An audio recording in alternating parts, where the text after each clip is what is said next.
Hey guys, what's up? It's Ripe again. In today's video, my wife made a horrible mistake. She tried to exploit my weakness after I was diagnosed with cancer and she thought she could steal everything I own. She did not expect that I would eventually recover and she would end up losing absolutely everything. Here is what happened. Let's dive right into the story. The title story starts like this. My name is Peter Harris and this is my story. If I jumped into it at the end, it would probably make me look like a bad person, so in order to get the full picture, we will start much earlier. That is not to say that it was all sunshine and rainbows until one bad day. This was slowly escalating and was a long time coming. Warning, it's a tale of love, loss, illness and betrayal. Read at your own risk, readers. So the story starts like this. I had just proposed to my girlfriend at the time. Her name is Shayla. We were madly in love and excitedly planning for the rest of our lives together. This included the designing and building of our own dream home sooner than we expected, because we were hit with the terrible news of her declining health in the form of onset MRN, short form of motor neuron disease, which would leave her paralyzed in a matter of years. We saved no expense when it came to building this dream home. However, I had a relatively large estate of farmland and other assets around the country, so I did not feel too strained by the sudden expenditure.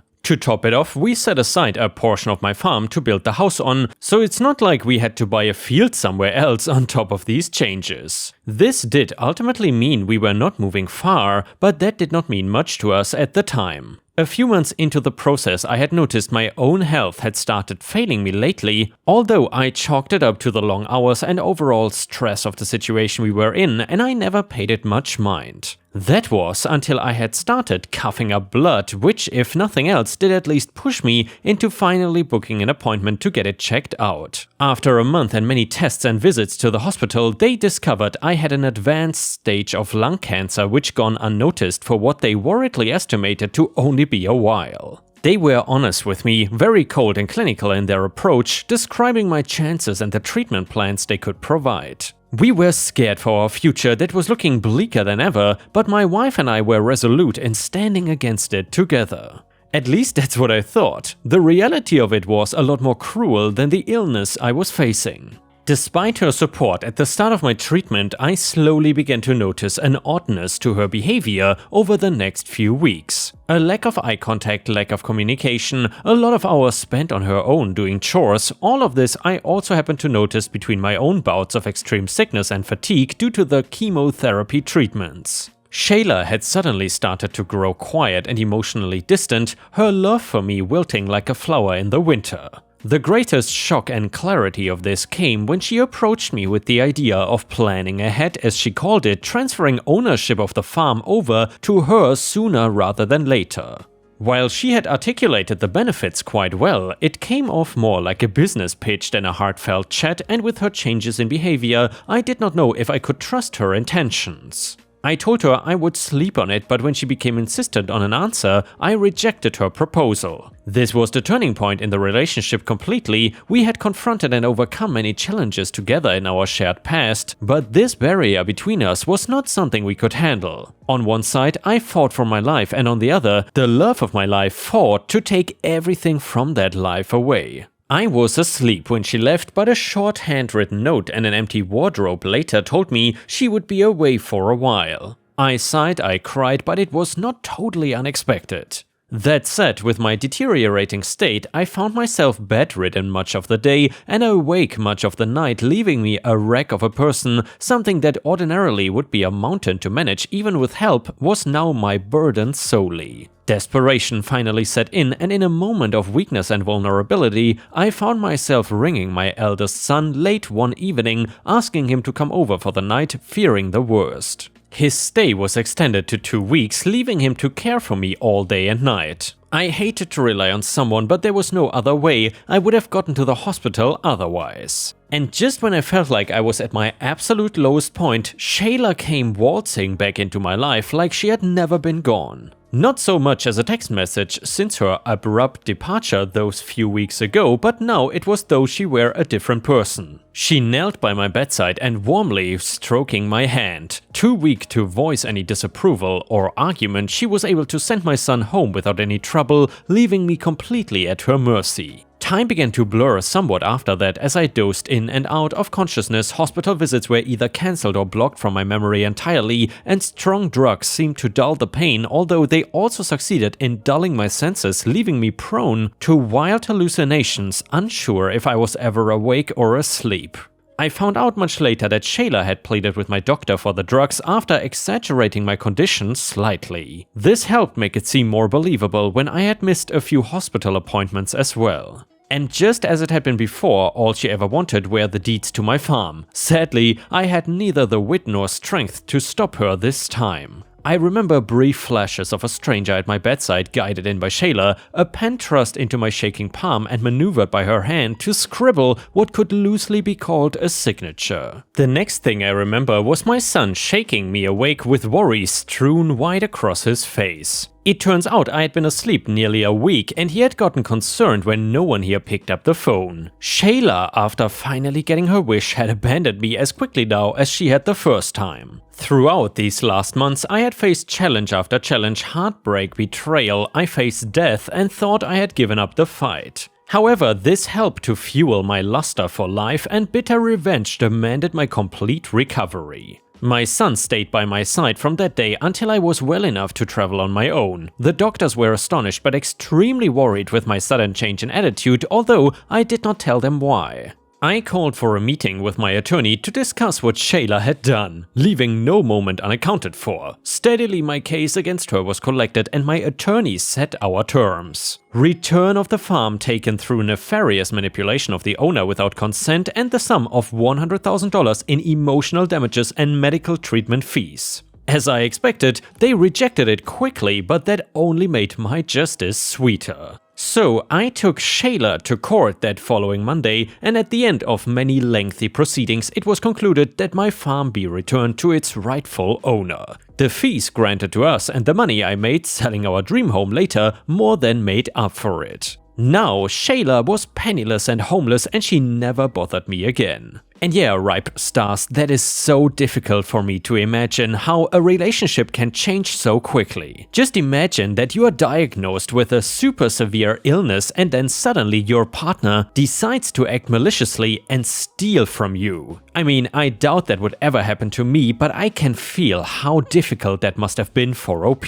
If you enjoyed the story, please don't forget to post some star emojis in the comments if you want to support me. Thank you so much. The next one is titled Revenge on Neighbor. This happened a few years ago. I once had a neighbor that we will call Methany. And by the way guys, that reminds me of the now infamous and legendary, at least in my opinion, Brittany Karen. If any of you remember the stories about Brittany Karen, then please let me know in the comments, because then you are clearly an OG. Anyway, Methany moved into our neighborhood as a single mom with 3 kids. At the time she moved in, all the kids were between 5 and 8. One of the kids we will call Chris was the oldest and had some mental and physical disabilities that, from what we heard, was from him having a brain tumor or cancer, and the story changed through the years. Now, when Methany moved in, it seemed like she was just an overwhelmed single mom of 3 that had a lot of friends coming by all the time. I can understand this being normal with 3 kids and one with medical needs. A few months after move-in, the amount of people who were stopping by, when they were stopping by, the length of the visit, the condition of the person arriving and leaving, all started to seem odd, to say the least. We live in a cul-de-sac in a suburban city outside of Seattle, so most people when doing yard work wave at the neighbors they see and make small talk or smile or something. Not Methany though. If you were in your yard doing yard work, she would start to get sketched out. She would make comments of, "What are you looking at?" and "Mind your own business." Okay, if that's not a red flag, I don't know what is. So in the future she started to get more aggressive, throwing water balloons at people, which at first we thought she filled with vinegar since it killed anything it touched. Later found out it was piss. Soon she then turned to building a tarp shanty. You know, for privacy for herself and her guests, obviously. After this happened, the visitors and the things that would happen got even more weird. We would call the cops and complaints with the city for code violations. Things would change for a few weeks to a month and then back to business as usual. At this time, we started to see Chris more and more at our door and things. This is when he would ask us for food and if we had an old sweatshirt or jacket that he could have because he outgrew his. It is snowing and kids had shorts on and t-shirt flip-flops. He just walked home from school. He had eaten mustard for lunch and had it on his face and shirt still. His mother didn't send him with money or have groceries for lunch. We of course hooked him up with some food and clothes and he was on his way home. That is when we saw when he tried to enter his house, a man would not let him in and he turned him away. Our neighborhood called CPS, they came, took them away and a few days later they are back. That's when we found out that she had been living in Section 8 housing. You would think at this point she would either change her ways or she would lose this place and the opportunity that she was given. But nope, it only got worse. At this point she is full on drug dealing 24/7 in the open with a loud truck coming and going and blaring music all hours of the night. Shortly after this, her house and vehicle are the subject of a drive-by shooting. A couple months after that, a dump truck filled with fertilizer dirt is dropped onto her convertible car right after she had driven home. It took her and a few of her minions to get the car unburied. She sold it shortly after and somehow got a new Dodge Ram. It wasn't long before she was doing a full muralist picture on the side of the truck with various rattle can techniques. Of course, she needed to do some exhaust alterations as well because she wants to set off car alarms as she drives by. The tension in the neighborhood started to build and for some reason, I was the one who was told all the dirt and did something with it. Everyone else is over 75 and retired or a single woman living by themselves. My husband and myself were in our late 20s and early 30s and went to physical jobs for 10 to 12 hours a day, 5 to 7 days a week. We really did not have the patience or time to have our sleep disrupted. I went to confront Methany to turn down the music and please be respectful of the noise ordinance or in the future I will call the police. She then informed me that she has friends that work at the 911 call center and an officer will never show up. Well, she was wrong. They showed up and she was pushed to her limit. At this point she had so much hate for me, she could not contain herself. A couple of weeks later I was leaving for work at 2:30 a.m. I got in my car and realized I left my lunch inside. I grabbed my purse but I left my car running and grabbed it off the counter. As soon as I open my front door to go out to my car, I see Methany motion sensor is now on. I look over, my car is gone. I was in my house for under a minute, she had been watching me closely as threatened in the past, and I call the cops. They find it later that afternoon less than a mile away. You know, you don't want to hoover it too far away after you abandon your neighbor's car you stole. It was also pretty amazing because they left all the drug paraphernalia behind and that is when the name Methany was born. She really thought she won that time, but what she didn't plan for was for me to be the vengeful witch that I am. Now I knew that all I needed to do was wait. Her activities would resume and up the level just as they had every other time. But this time I was gonna document everything with every detail in pictures, videos and everything else she would do. Then one fateful Friday night, I got onto community service website for anonymous tips and just loaded up my 200+ document file I had made and categorized so they could go through it all as easily as possible. Well, wouldn't you know, on Tuesday afternoon someone got raided and arrested. It was not long before she was bailed out though. Within hours of being released back at it, so I guess I just got to add to my file again before I do another big upload on my homegirl Methany. By Sunday of that same week, I had over another 100 pieces of documents to add. At this point, I uploaded it and by Wednesday, she was raided and arrested again. She did lose the house by the end of that month. And by the way guys, I'm curious, have you ever lived next to a neighbor as awful as Methany? I'm really glad that the neighbors here seem to be pretty chill. However, there's this one couple, or maybe it's like, I think 2 guys and 1 girl, a Thai family or Thai friends or whatever, and they definitely seem weird. They don't want to talk with any other neighbors, and they are also afraid of my cat Disney, so something is definitely going on there. But then again, they are not loud or anything and don't annoy anyone, so whatever. Anyway, the next one is titled Honking Revenge. Years ago, I attended a large urban university that I commuted to. This university had many commuters as opposed to people who lived near or on campus. As such, the parking situation could get a bit difficult. If you arrive there during the busier times, about 10 a.m. to noon, because what college student wants to start class before 10 a.m., right? Finding a parking spot close to the center of the campus was really difficult. There were plenty of spaces available at lots that were located further away, but that would mean a 15 or 20 minute walk to class. My first class of the day, however, was at 8 AM.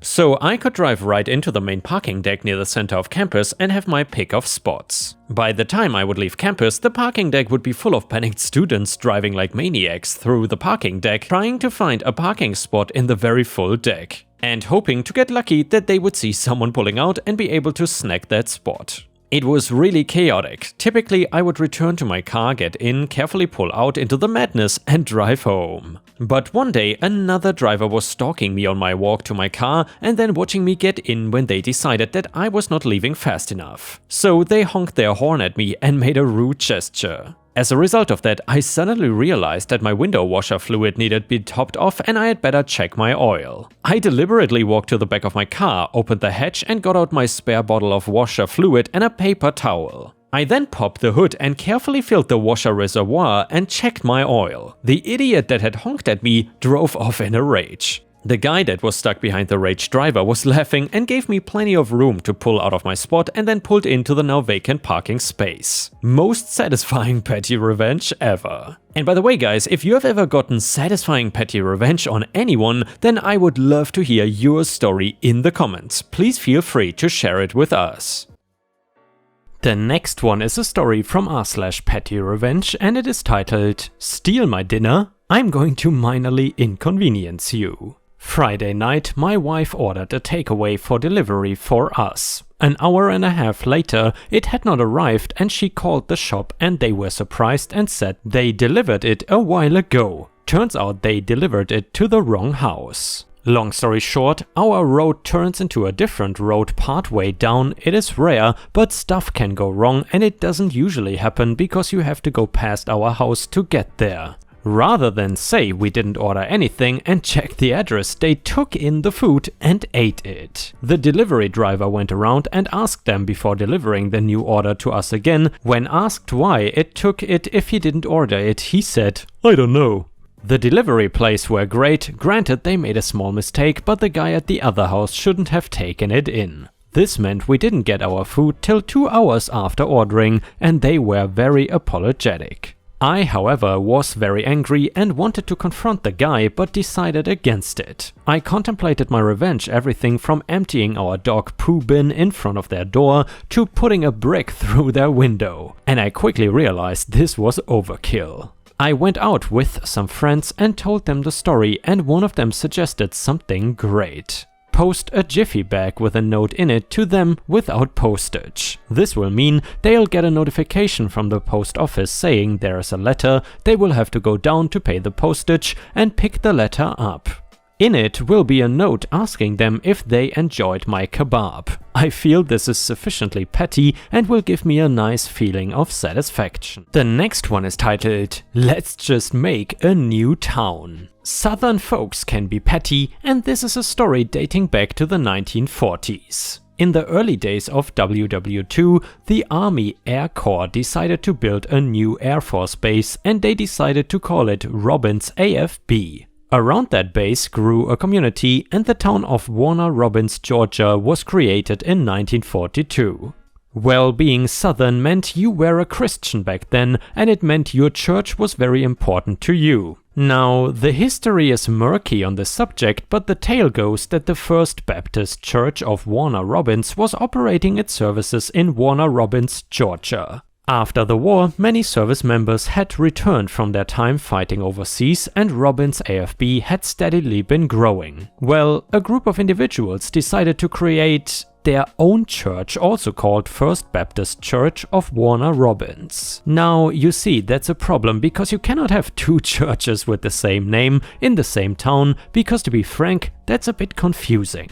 And also, there were differences in the beliefs between the two churches, and apparently the congregations didn't see eye to eye. What were those differences between the two Baptist churches?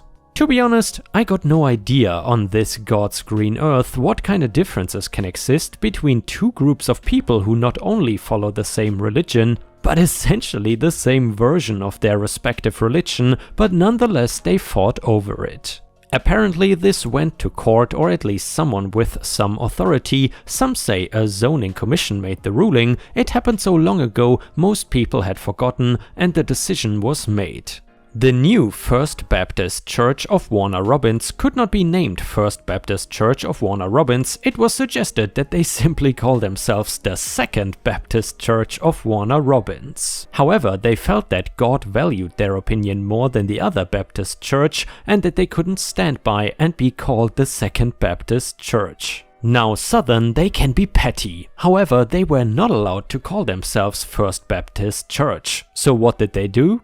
They created a brand new frickin' town in the middle of a town. They got the local residents together and went through the political process to annex themselves from Warner Robins. They created their own police force, their own schools, their own firefighters, etc. And they named themselves Centerville. I find that name ironic. I don't think the irony was lost back then, so that is how in 1958 Centerville, GA became a thing. So what happened after the new town was created? Well, obviously, First Baptist Church of Centerville was created. Now, if that ain't petty, then I don't know what is petty. As I understand, hardly anyone originally connected with either church, and everyone that was involved in this dispute is long since gone. The tale was told to me by an older member of one of the churches who remember the back and forth and the drama and how Centerville became a town. And guys, with this we have reached the end of the video. However, if you cannot get enough of my content, then either check out my binge watch playlist, which has thousands of hours of content, and if you still don't have enough, please don't forget to either check out my Patreon at patreon.com/ripeyoutube, or subscribe to my membership program here on YouTube for exclusive videos that you won't find anywhere else. Thank you so much, and I will see you again tomorrow.